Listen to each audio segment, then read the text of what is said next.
Okay, here we go. Welcome back to the What Problem Are You Solving podcast, where we believe that finding out what problem you're trying to solve turns into what pays. We're two lean startup coaches that have a passion for quickly delivering value before you spend too much. As a reminder, I'm John Ruark, and this is Ty Smith. Ty Smith. Good evening, Ty. And we are Yeah. two lean startup coaches in the DC metro area. And yeah, it's been a while. We've taken a little hiatus. The holidays just ate our lunch, and the good news is we're back at it. So, what have you That's been up right. to over the holidays, Ty? Let me see. Moving into season two. So at the end of season one, I've had an opportunity, and we're actually going to do some broadcast. I had an opportunity to spend some time at the Lean Startup Conference in San Francisco. It was amazing. I had an opportunity to talk to some of the leading experts in Lean Startup. The job where John and I also have met and have been doing and collaborating is starting to get interesting. It's boring for a little while, but you got to find your speed, and so helping the organization solve some really complex problems. There you That's what I've been go. doing. All How right. about you, John? What you been up to? Let's see. As for me, I've just been chugging along with ever-growing family, making sure the holidays are well set. Did spend some time in Disney World, and Oh boy. it's great to go back with a fresh set of eyes, especially when you're wrapped up in like innovation and customer service and human centric design, and to see all of the different aspects of even customer service. I was telling a Ty a story about trying to get on the brand new Rise of the Resistance ride, and it had its Oh, Star technical Wars. issues. It kind of broke down a couple times, and yet customer service there was exceptional. Where they're trying to make sure that the experience isn't lost, that people are taken care of, and that they walk away satisfied. And so that is certainly a story that could be carried forward in business and in government about if you really care about your customers, you'll do anything to make sure that they have a good experience. So that's a really good takeaway from the time that we had apart. So tonight Nice. we're going to spend a little bit of time talking about pains. Because when a Uh, ride breaks down on you in the middle of Disney World, it's a pain. I'm here for a great it's a huge experience, thing. and I'm literally buckled into the ride where I can't even get out. The buckles will Uh, not come apart because they have to release it manually from their side. That is a pain. That is a huge pain. yeah, Um, yeah. but innovation requires pain, which seems counterintuitive, right? Why do we need innovation if we have so much pain in this world? Well, innovation wouldn't exist without pain. What do you mean? What do you think that It's, means, Ty? so it's interesting that you would say that because John and I were talking about this, and the thing that popped in my head was that what would be like the title for this show run? And what we came up with was, bring the pain, bring the pain. And so bringing the pain is a huge idea because if I understand my customer's pain, now I have, as John suggested, lots and lots of opportunity to solve that pain. But we have to be really, really focused on what our customers' pains are. We've previously last season we talked about feasible, viable, desirable, and each one of those are places where you can start to discover where there are true pains. But of course, we want to really focus on the desirability pain. If we're not satisfying the pain of do they want it, now you're left with basically nothing. Right. You have a whole lot of stuff that nobody wants. Mm-hmm. And so the question is, how do we find them? How do we understand pain? Mm-hmm. How do we understand it? Yeah, I mean, I think it's really great when you look at even some of the work that's come out since our last set of episodes, with like David Bland's new addition to the literature in this topic about testing business ideas, um, Right. which expands upon what Strategizer did earlier with their value proposition design, where if you really focus on observing customer behaviors, then you can really determine a better path of what's frustrating about their alternatives. I think we've talked a little bit about jobs to be done as well in the past. If you really understand what Yeah. jobs your customers are trying to do, and what that path, the customer path, the journey map, as it were, of how they approach that problem every time or every day, then you really have to observe the data to see what's actually going on, so that you can find what's painful about that process. If it wasn't painful, they'd be fine using the old broken way. But that's what we're trying to fix. That's what you as an entrepreneur and intrapreneur are trying to solve for. Well, it's interesting that you would bring up the jobs to be done. And I know that's not what we're here to talk about, which is obviously to bring the pain. But as you bring that up, what I find really fascinating about jobs to be done is the predecessor is there was a pain that people had to overcome to get a job done. So I'm a mom who is trying to get my kids to school on time, right? I am a dad who's worried about whether or not my kids will be safe. The job to be done that's painful for me is my kids are important and I want to be a good dad. And it's painful to be a good dad, or it's painful to be a good mom, knowing that I have these children I have to take care of. And so if I were an entrepreneur, I would say, so what job, and all shout outs and honor to Clay Christensen, who just recently passed, but what job are people trying to get done? In other words, what is their everyday thing that they find so laborious that it's like, do I have to do this again? What's that job? And so some ways that people are getting the job done with that, for instance, with the kids, is that they use Uber, right? But Uber's for adults. And so we really haven't understood the pain associated with the transportation. My wife just hit me to a new app that's out there that's kind of like Uber for families. But is that satisfactory enough? Does that particular company who's developing that app, do they understand all of it, or are they satisfying just one? Because I think you and I would agree that pains in your customers' lives have primacy. In other words, there are primary pains and there's a whole series of subsequent pains that are associated with it. And having an idea of how to describe those is important, because now you can provide a better service. You know? Yeah, exactly. And you asked a really good question earlier about how do you discover those pains, because it's not just through observation. There are many methods to survey. It's probably not our most favorite way of doing it, but it is a way of doing it. To observe, to interview, and when we say interview, we mean actually going out and having an empathetic interview process where you're really trying to understand the methodologies that people are going through with their thought process as they're approaching this context. And there's one thing that I loved with something that Steve Blank had brought up in one of his like Lean Launchpad courses, which was, when you see their face light up, right? That, oh, you can solve that? Like that's when you're onto something. Or conversely, if you're not quite there with a solution yet, and you say, okay, what's your next step? What do you do after you fill in this information? And you see them just kind of like, this part really sucks. Yeah. Okay, that is a huge pain. Bring that pain to pull on the theme of the episode. That's the area you want to target first.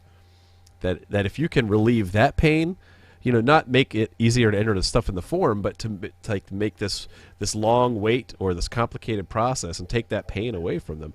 Well, holy smokes, that's such a big relief that they will be able to do their job faster, better, and just more efficiently. Yeah, you talk about this idea of going about having these conversations, what you and I would call and what the industry would call customer discovery, right? And I've been onto something, thinking about something when it comes to this idea of discovery, that there's a difference in a prescription and a description. And that is not a subtle, that's not just for subtlety. That is a real thing. And so what would be a better way to understand your getting your customer? Do you want them to prescribe, their pain, or do you want them to describe their pain? Oh, When man. they prescribe, what they are doing is putting limits around their idea of what is painful. Excuse me. But if they describe it, to your point, they get deeper and deeper and more subtle and more sophisticated with their understanding. Now, what's our job? Our job is then to say, could you, as you know, my famous saying, say more about that.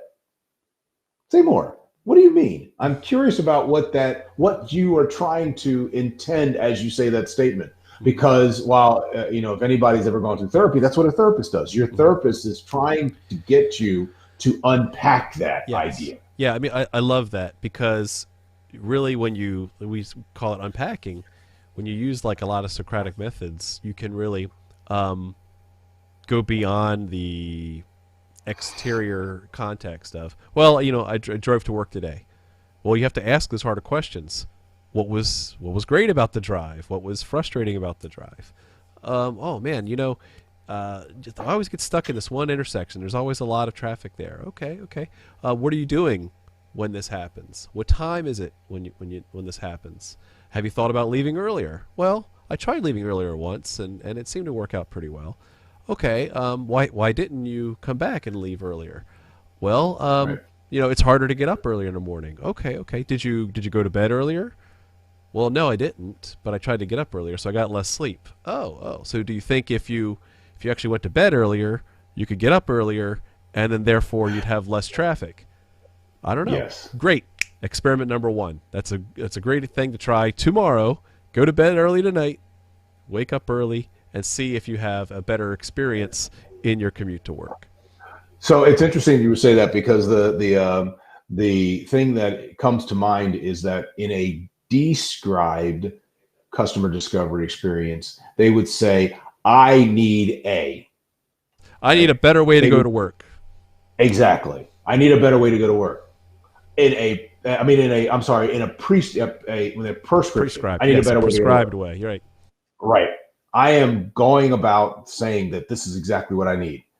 In a described experience of understanding pains, bringing the pain, I want you to describe when was Yes. the last time that happened. I want you to describe when this was. I want you to describe this, that, and the other, whatever those things might be. Because in terms of innovation, what you then end up with is a much more rich, that was the word I was looking for, not subtle, a much more rich experience of, oh, now I know what you're trying. Now I understand what the pain is. Now I understand what the problem is. Now I understand the job to be done. Now I can know what direction, you call it an experiment, what direction I need to make this thing run. My sense is that a lot of innovators end up going with the prescription of what they say their customers want, or at least as they understand. And then you end up building the wrong thing, you get pissed off, Right, because right? hey, well, you needed a better way to go to work. Here's a faster car. Wouldn't help you with the traffic. Yep. If those that have listened to it, if you remember, we had Adam Burke on, one of our friends from the Lean Startup community.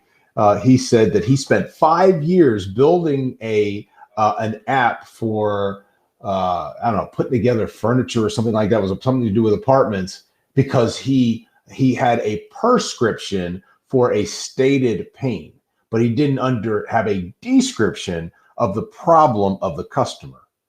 And if we could hammer that home some way, John, that we want people to be in a position where they get people to describe their problem. Now you could do something that is so seemingly simple. That's all you wanted? Yeah. Yeah. All I needed was that to be solved. Right. Well, okay, but now what? All right. So let's give our listeners some practical ways of doing that. The first one that obviously comes to mind for me is don't start with solutions at all. Right. You, Mr. Engineer, trained, master degreed Hey, engineer. Come hey, on you, now. you can teach an old dog new tricks, but if you start with the solution, you've immediately closed off options, right? It's the beginner's Right. mind. What do they say? In the beginner's mind there are many options, in the expert's mind there are few. Mm-hmm. And we have to make Mm-hmm. sure that whatever you do, don't start with a solution. You may have an idea, don't start there yet, though. Eventually get to that with So, data. so I'm going to challenge. I'm going to challenge because I know you're right, and you my man. Why do people go with the solution? What is it about the human capacity or incapacity to sit with a little bit of ambiguity? I mean, I'm no psychologist, but I do think Come that, on now, you well, did sleep at slept Holiday Inn at a last night, Holiday right? Inn last night. All right, I cool. will say that I think that a lot of it has to do with the context of the limbic brain, where we're um, so used to fighting off saber-toothed tigers, right? That we have to jump to reactions first, and then understand our context and the consequences of our actions. Um, Here's another modern day example of that. Have you ever walked into a different room in your house and forgot why you walked in there? It's called the threshold effect. It's a real thing where you have short-term memory, and as you carry into a new room, you've walked through a threshold of a door. There's new sights that from your old to the new room, and now you're flooded with new information. And the human brain is more worried about scanning the environment for threats than it is holding on to that information. And so I think that's a carryover of why we come with solutions, because just give me a solution. Let's throw an arrow at the saber-toothed tiger and then see what happened later. And so even the best intended engineer will throw solutions at a problem, hoping to kill the saber-toothed tiger when they forgot about the other one that was standing right behind them the whole time. It's interesting because I know that in the world of behavioral economics, man, we're all over the place, and I love it that they talk about the behavioral responses are irrational to what our thoughts are supposedly rational. And so, what I hear you saying is that one of the things that causes us to have a described default behavior is that we are thinking that we are dealing rationally, but in a irrational way, right? So we are Absolutely. end up saying, I need this. Why? Well, because that's going to happen. How do you know? It's Right. pretty irrational, isn't it? Hmm. But they think they're behaving rationally. Oh, I just know this because this is what I've done all the My time. experience And so if says, you and end up exactly it happened 20 my years ago. It's going to experience, happen tomorrow. I can describe it down to the T. I mean, I can prescribe what's going to happen down to the T. I keep getting messed up. I know what I want. I can prescribe how this is going to work, but what I don't have the capacity to do is describe my experience. Right. Right? To build on that too, when you prescribe, that assumes all the preset conditions, the variables are the same. And as we know, life changes, things change. That's why we're not, Absolutely. using black and white TV anymore. Unless all of those conditions are 100% exactly the same, your prescribed method is setting yourself up for risk. Oh my God, that is so good. That is so good. That and in a digital world that we exist in, that will never ever happen. The speed, I believe it's Moore's law that talks about that transistors change every 24 months. Mm-hmm. If I'm not mistaken, Moore's law is now down to about 3 months or 6 months or something like that. So how can you even begin to deal in those kinds of uncertainty with a certain brain? That's Right. irrational Mm-hmm. on its face, Right. There you right? go. I agree. And I love so it. the paradox then in bringing the pain is being able to deal in a very rational way with irrational world circumstances, right? Mm-hmm. It doesn't make sense anymore. Yeah, absolutely. So, how else might we categorize the people's pains, and how can we help them get out of that pain, out of those contexts? So one of the things that I think, and we kind of touched on it, is that we could do very well is ask questions. There is John and I have some resources that when we teach, there's two resources in particular that we use. There's a book by Warren Berger called A More Beautiful Question, and another book by Hal Gergensen out of MIT called Questions Are the Answers. And so the idea is, if I get people to expand their thinking by asking questions, not just the 5 whys that we know from Toyota, not just that, but some other pieces that by going in and really unpacking a problem, what we end up with, again, is getting people to start to describe their problem and not have the prescription of the solution. And so I would say to our guests, anybody listen, just ask as many questions, be as focused as you can without looking for solution in your question. Because as soon as you start doing the solution in your question, you may be missing out. You've missed out on the complexity, on the nuance of a particular way to solve a problem.